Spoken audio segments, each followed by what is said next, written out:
Hello animal lovers, ఎలా ఉన్నారు? ఈరోజు నేను ఈ వీడియోలో ఎ కపుల్ ఆఫ్ కుక్కూస్ అనే యానిమీ యొక్క తెలుగు డబ్బింగ్ గురించి మాట్లాడబోతున్నాను. ఈ యానిమీ 6 నెలల క్రితమే రిలీజ్ అయింది, కానీ ఈ సండేనే ఈ యానిమీ యొక్క లాస్ట్ ఎపిసోడ్ తెలుగు డబ్లో రిలీజ్ అయింది. టోటల్గా మొత్తం 24 ఎపిసోడ్స్ ఉన్నాయి. అన్ని ఎపిసోడ్స్ ఇప్పుడు తెలుగు డబ్లో క్రంచీ రోల్లో అవైలబుల్గా ఉన్నాయి. ఇంకా మనం ఈ తెలుగు డబ్బింగ్ గురించి మాట్లాడుకుంటే, ఈ యానిమీలోని మన మెయిన్ క్యారెక్టర్స్ హీరో హీరోయిన్లు అయిన నాగి ఇంకా ఎరికాలకు చాలా మంచి వాయిస్ ఇచ్చారు. ఇంకో 2 మెయిన్ క్యారెక్టర్స్ అయిన హీరో సెగవా ఇంకా సాచీలకు కూడా చాలా మంచి వాయిస్ ఉంది. ఈ యానిమే స్టోరీ మెయిన్‌గా ఈ 4 క్యారెక్టర్ మధ్య ఉంటుంది. కానీ సపోర్టింగ్ క్యారెక్టర్స్ అయిన మన హీరో హీరోయిన్ల ఫాదర్స్ ఇంకా మదర్స్‌కి కూడా మంచి వాయిస్ యాక్టర్స్‌ని సెలెక్ట్ చేసుకున్నారు. డైలాగ్స్ విషయానికొస్తే రాసిన వాళ్ళు చాలా మంచి ఎక్స్‌పర్ట్ అయి ఉంటారు. ఎందుకంటే అంత బాగా రాశారు తెలుగు డబ్బింగ్. యానిమేలో వచ్చే ప్రతి కామెడీ డైలాగ్ తెలుగులో చాలా బాగా రీక్రియేట్ చేశారు.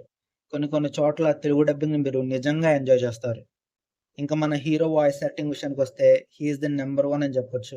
ఎందుకంటే మన హీరో నాగి యానిమేలో చాలా ఎమోషన్స్‌ని రీక్రియేట్ చేయాలి. కొన్నిసార్లు ఫన్నీగా ఉండాలి. కొన్నిసార్లు ఎక్సైట్‌మెంట్‌తో ఉండాలి. అవన్నీ కూడా వాయిస్ యాక్టర్ చాలా బాగా పుల్ ఆఫ్ చేశాడు. ప్రతి ఎమోషన్‌ని కూడా చాలా బాగా క్యారీ చేశాడు. మీరు కనుక ఒక మంచి తెలుగు రొమాంటిక్ కామెడీ యానిమే చూడాలనుకుంటే ఈ యానిమే డెఫినెట్‌గా ట్రై చేయండి. క్రంచీరోల్‌లో అవైలబుల్‌గా ఉంది. ఈ యానిమే కేవలం ఒక సీజనే వచ్చింది. 24 ఎపిసోడ్స్. ప్రస్తుతానికి ఇంకా సెకండ్ సీజన్ గురించి ఏమీ అనౌన్స్‌మెంట్స్ అయితే ఇవ్వలేదు. మాక్సిమం ఫ్యూచర్‌లో ఇచ్చే అవకాశం ఉంది. ఎందుకంటే ఈ యానిమే చాలా మందికి చాలా ఇష్టం. రామ్‌కామ్‌లో ఇది కూడా one of the best anime కాబట్టి. ఓకే ఫ్రెండ్స్, ఇది ఈ రోజుకి వీడియో. మళ్ళీ ఇంకో కొత్త వీడియోతో నెక్స్ట్ వీడియోలో కలుద్దాం. Until then bye bye friends.